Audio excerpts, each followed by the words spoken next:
I often point out that most podcast hosts are not trained journalists. They're not PR people. They're just curious people that want to share the information with their audience. And that's what I am here today.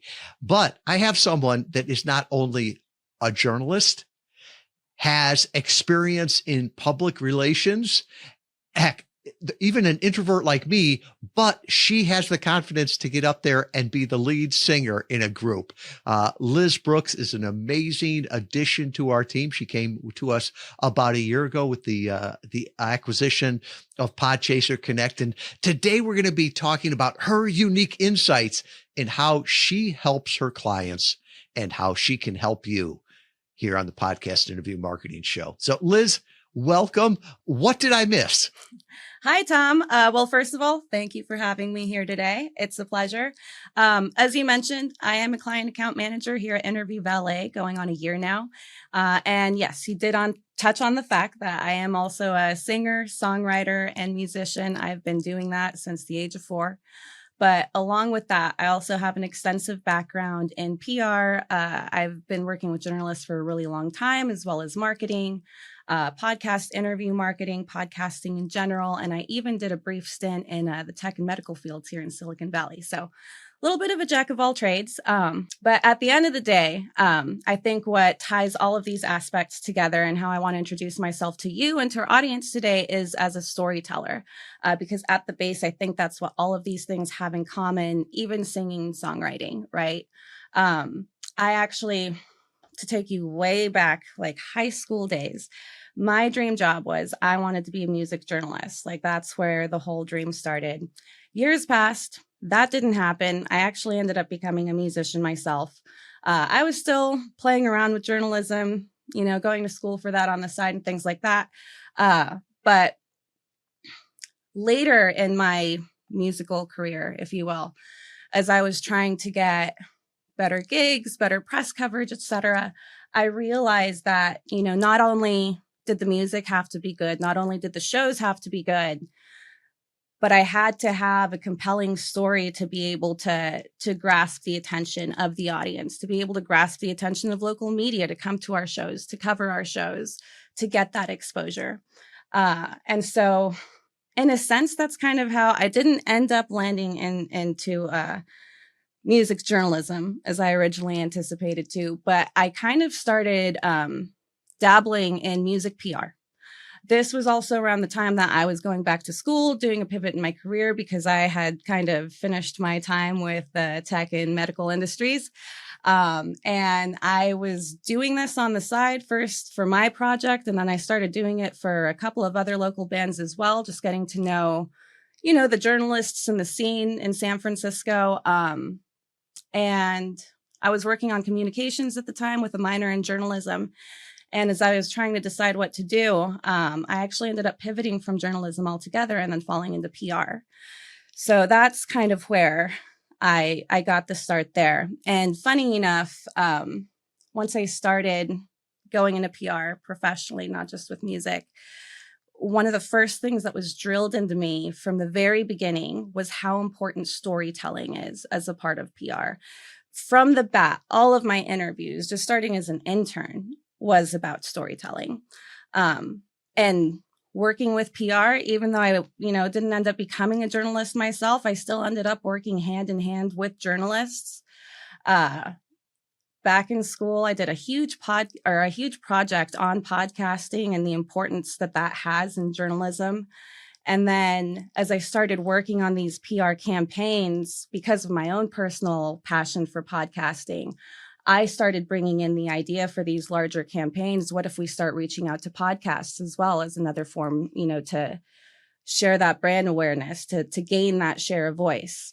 And that's sort of how I ended up getting into podcast interview marketing. I worked in PR for a really long time across 3 agencies, worked with several blue chip clients, enjoyed my time there.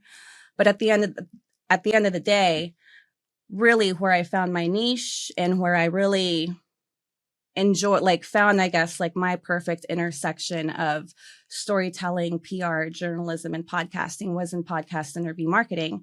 And that is how I ended up where I am today.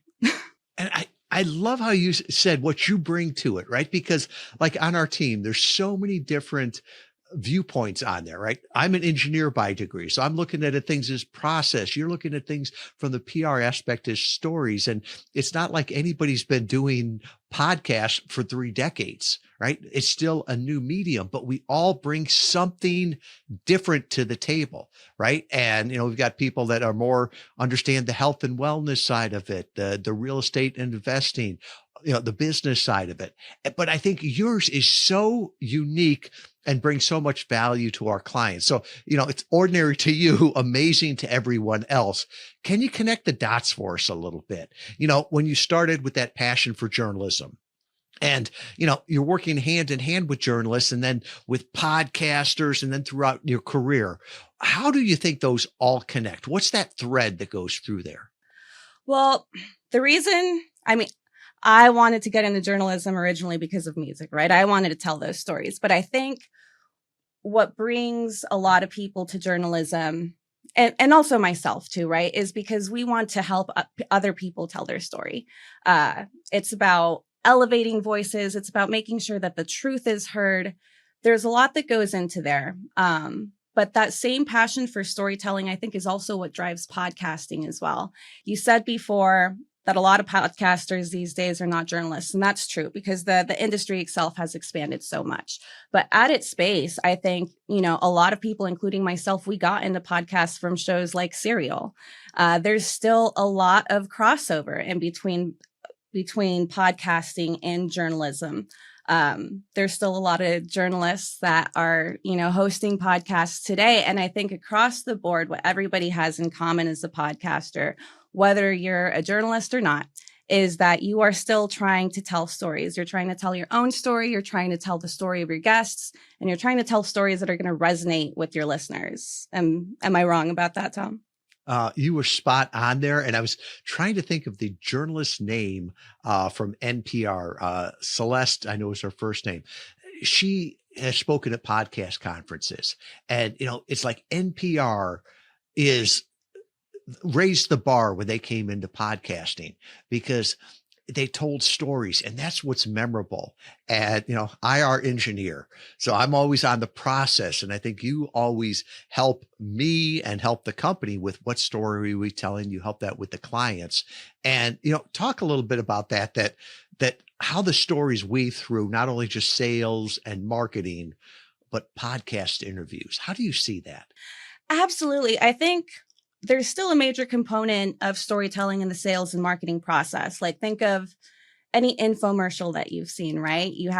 It starts with the bumbling person in the kitchen who just can't open their drawers correctly and they're hurting themselves everywhere. We're starting the narrative, and then boom, voila, here comes in the magical product that's going to solve this main character's problems. That alone, it's short and it's not super impactful, but it's still a story. And it gets a lot of people to buy those products in the middle of the night, right? Or at least it used to. We've gone a long way now when it comes to marketing. But I think, at the end of the day, when a host is telling me to sell them on my client or vice versa, every now and then I have a client that's asking me to sell them on a certain show, or where you're trying to still sell a product or service, some type of solution, you're going to tell a story about why this is the right fit for them, right? Why this particular show or this particular client or service that you're trying to offer, what it is that we are bringing to the table is that perfect piece of the puzzle, that perfect fit that's going to help solve an overarching problem or pain point or narrative that's going to achieve that bigger overall goal and reach their audience. And I've done it, and I've seen our clients do it, where we'll get into the teaching mode and throw numbers out there and facts. And we forget what the medium is, right? People are listening to you, or 70% of them listen to you sped up. They're not going to remember all of those numbers. In fact, the numbers are meaningless to them. They want to hear a story that they can relate to. Like when you said the bumbling idiot. That's my word, not yours. I was going to say buffoon, but I said person. I was going to say idiot. I resonate with that. It's like on those, it's like, oh yeah, that's me. I have that same problem. This is how the solution goes. Oh, it must work for me, right? So I think that's much more rememberable. And also it's timely, but timeless, right? Those problems aren't going to go away. So as people are talking about the challenges they have, that story, it's almost like Aesop's fables, right? They're not dated. Those themes, those lessons are still there. And those people that speak in stories are not only memorable, but timeless with that too. Yeah. So just to interject right there off the back of what you said, I think another thing that we do, we tread this fine line of not only working with media, but I think especially within the podcasting industry, right? We want our stories to be timeless, but also we want them to be timely too, in a sense. So it's trying to find something that's going to resonate in the moment with what the host wants to cover, with what the audience wants to hear, while also keeping evergreen content that's going to resonate with listeners down the line. Because at the end of the day, for both the clients and the hosts, it's more ideal if we're, having listeners listen to the show more than once, or for it to still be relevant 3 months later. Yeah. All right. Now put your PR hat on and put your journalist hat on and help me with this one, because often I've heard people that come to us and they say, "Oh, don't worry. I'm PR trained. I'm media trained." And sometimes that hurts them. And I can think of one dear friend of the company, Morgan Wright, right? This guy is on national television probably 2 to 3 times a week. He is so tight. He is so short with his answers. He is on point. And then he got to podcast interviews and he can answer any question in 30 seconds with the perfect soundbite. You get on a 45-minute podcast interview, they've got 10 questions and he's answered all of them 5 minutes in, right? So we sort of talked with him and it's like, no, you got to tell stories. You've got to tell more memorable things. For authors, you need to mention the name of the book. So all of those things, what, as a journalist and as a PR expert, do you see that is different with podcast interview marketing, and like, what do you help your clients on that with? So I think when it comes to journalism, and traditional PR media, when you're doing an interview on TV or a written interview or something like that, and as a journalist, you are trained to keep the story as short and concise as possible because you don't want to lose your readers, right? You start with the facts and then you build the details down from there. It's the inverted journalism pyramid. And it's the same thing when you're doing an interview on television. You don't have a lot of time. You need to get those points across. You don't want there to be any, fill-in words or anything like that. So I think when a lot of people come to us and they say, yes, I'm media trained, I have PR experience, that's exactly what they're talking about. But to your point, Tom, when we're having a conversation like this, when we have 40 minutes to fill, that's not gonna come across well, And also, when it comes to podcasting, you don't want to have this over rehearsed conversation that doesn't feel organic, like you're just reading off a script.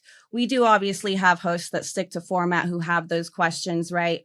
But they're not asking the hosts to read off a piece of paper what their answers are. It's more of like a jumping off point to explore something greater, right? So I think when our clients come to us with that, and part of what we do with the walkthroughs that we do with our clients is explaining to them, what our hosts expect, that this is a more organic form of media. It's not as rehearsed. It's not as rigid.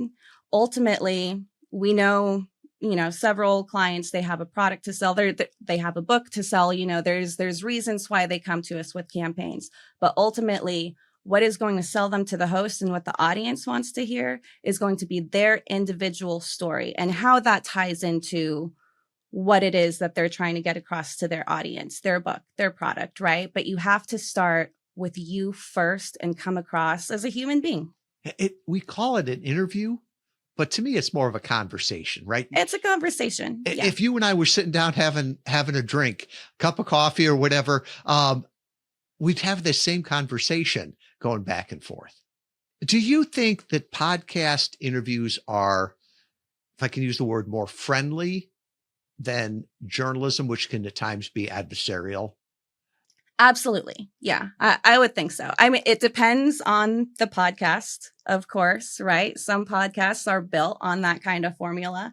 But that's also up to us to know. I think, knowing the media that you work with, knowing their style, the kind of stories that you work with, it goes both ways. It can help benefit your client, having them get that exposure, but also sometimes, especially with PR, you have to use that to protect your client, because sometimes if a certain journalist has this type of beat, or that they're trying to chase this kind of story and they've come to your client asking certain questions, they may not be painted in the most favorable light. So we have to use that knowledge to protect our clients. I don't think it happens nearly as often in podcast interview marketing. It is a much more, I think, friendly and relaxed media, if you will, for the most part. I mean, there's still a lot that goes into it. It is still media. There's still, the stress of production and everything else. But it's not, I don't think there's as much protection involved, if you will, but we still have to know the style of the hosts and how that's going to reflect upon our clients. That's still part of it. Yeah. And I think of over 1,000 interviews. There was only one interview that I can think of that I would look at maybe as a gotcha interview for me. And shame on me. He had read my book from cover to cover and had, 10 things that he disagreed with on it. And he pulled those out.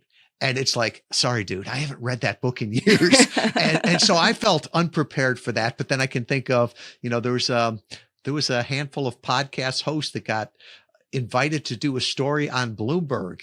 And it's like, oh, that would be great, until they realized when Bloomberg actually came out. And they also had the Federal Trade Commission there. And the story was about payola in podcasting and how these podcasters were violating FTC guidelines.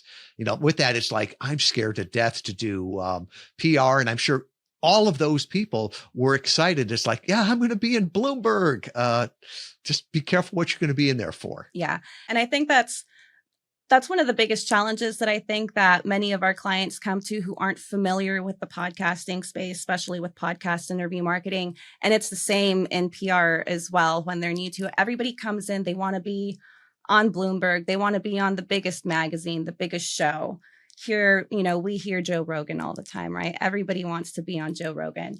But usually the problem that our clients are trying to solve, it's not fame, or it's not, that their lifelong dream was to be on Joe Rogan ever since they watched Fear Factor back in the day.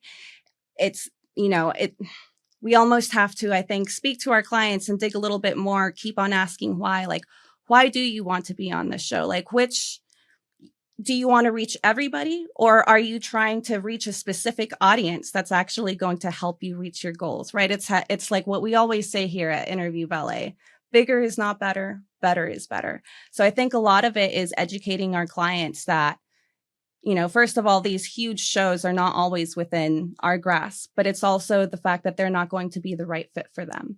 A lot of our clients also have very niche audiences. So it's about finding the right shows with that right group of individuals, even if it's not 1,000 people, maybe it's 100 people who will actually listen to their message and buy the product. So I think that is something that we are constantly educating both clients and podcasters alike. I feel free to jump in. I know that this is something that you deal with all the time, especially during the onboarding process. It's funny because I can think of one story that always comes to me. We were working with a great client that was doing an initial public offering, and as part of their roadshow, they were on podcast interviews. And we do a walkthrough with all of our clients, and I was doing the walkthrough with their CEO, and he says, "Yeah, my assistant said I should be on the Joe Rogan podcast. Is that a good podcast?" And I explained to him. I said, "Well, last week, I think it was, Elon Musk was on there, and he was in studio, and Joe Rogan, passed him a joint, and they both started toking up there." And I said, "No judgment. It was legal in California. Would you be comfortable on a podcast like that?" And he just looked at me. He says, "My board would fire me." He's like, "That's why you're picking the podcast and my assistant isn't." Right. So it's helping with them with that. And one of the things that I think you have a unique talent for is when clients come to us. They've got all of these stories. They know all of these things, but they think it's ordinary. So how do you help pull out those stories and really define those and help them articulate them so that they can have the biggest impact on the interviews? It's about getting to know your client, not only their website and their bio and everything that they give you, but it's about having a conversation with them, much like we're having now, just to get to know them better, to know what makes them tick, and ultimately to find out more about what drives them about a person, who they are, like what makes me want to talk to this client? What am I getting from them? And then how can we use that to introduce them to podcasters as well? And I think another thing that's really important is to sometimes a client comes in with a certain angle or a certain narrative and we try it and it doesn't work. So I think another thing that's really important is to teach clients the importance of flexibility. I can think of one specific, one of our bigger clients last year, actually, who came in. They were a health and wellness client, and their campaign was for a specific product, and they were really, really gunning for the younger Gen Z, Zillennial market, and that was their sole focus, and that is what we started with. We hit the ground running, and we pushed that narrative really, really hard. And it wasn't resonating. We got a little bit here and there, but ultimately the shows that we did get them on, they didn't see any ROI on that. So we started getting a little bit creative on the back end, and I started reaching out to some of the older shows out there that were focused on like the 40, 50 and above crowd, those who were focused on longevity. And we started getting invites rolling in. The client at first was like, well, this is not what I expected, but wow, we're getting a lot of invites. These shows have decent audiences, perhaps like not as big as what they thought originally, but bigger than what they would expect for this particular, niche audience. And not only did they get a lot of invites, but they saw so much ROI from their appearances on those shows because that was the audience that was interested in their product and they were open to it. They saw the opportunity. They were willing to pivot and grasp, that this different line that we were directing them down, if you will. And it worked out in the end. And I think that was a big learning process for me. But I think it was also a really big learning moment for them as well. And for me, it was a little bit risky. It was one of those try first, ask for forgiveness later, but it worked. So yeah. And that's part of being a professional, right? If it's not working, to tell them that it's not working, to give them solutions as opposed to just doing what they say. Because if they just wanted to do it, they do it themselves. And that's the other thing that I'm always amazed by is that in the Navy, we used to call it doubling down on stupid, right? If it's not working, just doing more and more of it isn't going to change that. And that you've got the data, the welcome pages, all the rest of that. I'm amazed how some people throw stuff at the wall and then they don't even see what sticks. So you've got to be looking at that so that you can say, this is working. Let's do more of that. This isn't working. Why is that? And the other thing that you were saying is understanding your clients. And I totally agree with you on that.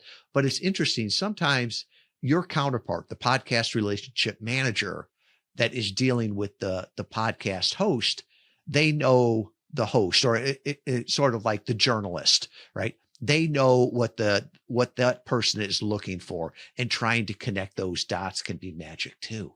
Yeah. And as you remember, I used to work on that side of things as well. So I totally understand what it's like managing those relationships with hosts. And it's exactly also what I used to do with PR at the end of the day. It is just as fundamental a part of the process of podcast interview marketing as it is what we do on the client account manager side. Absolutely. I had forgotten that. I had forgotten what Interview Valet looked like before you. And over the last year, you have jumped in every place and really understood the business. And I think that's really helped you, the company, and especially your clients. So what other advice would you give someone looking to leverage podcast interviews as part of their overall PR strategy? I mean, I could harp on this for a very long time, but I think to keep things as short and concise and memorable as possible for our listeners, I think the main takeaway here is to focus on the story you want to tell and why it matters to the audience. You have to understand the podcaster's narrative and how your story is going to fit into it. You have to figure out how to be that perfect puzzle piece. And that's also what we're here for as well, is to help. Yeah, I just wrote that down, why it matters. And I think there's too often people go on the podcast and they forget the intention. Why am I here? Why does it matter? Why am I investing this time?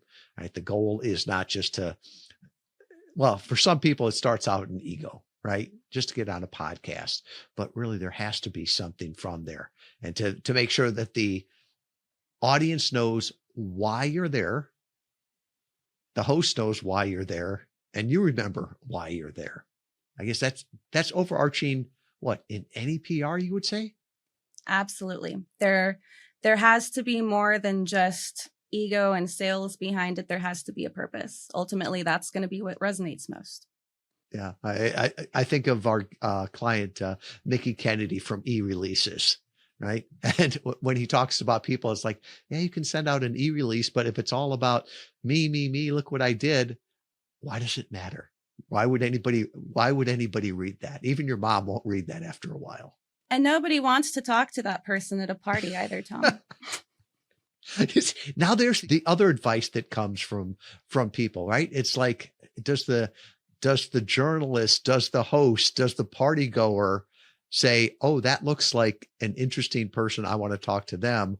Or do they like, oh, they're just self-promoting, with a blowhard? I think we called it earlier, that I don't want to abuse my audience with that. Absolutely. And I think, coming into podcasting, another thing to remember, not everybody, but a lot of people walk into a room wanting to be the most interesting person in the room. And that's a very fair goal to have.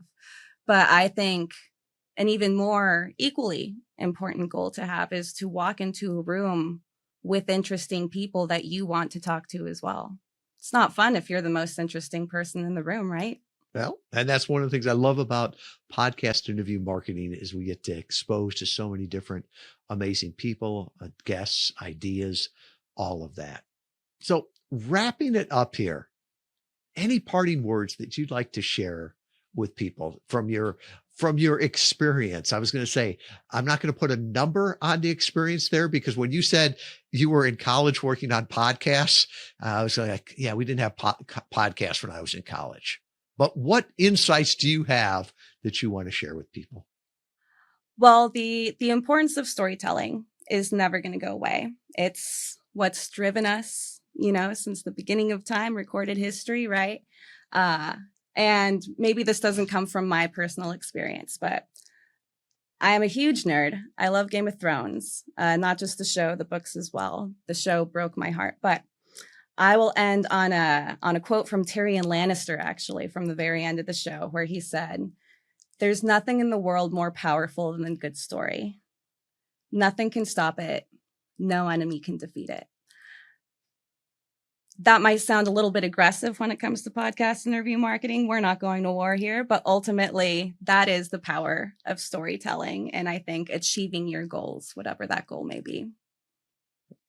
That should be chiseled someplace, and I'll give you credit for that quote. Not Game Oh, it's of George Thrones, R.R. Martin's. but it for as far as it imparts on podcast interview marketing.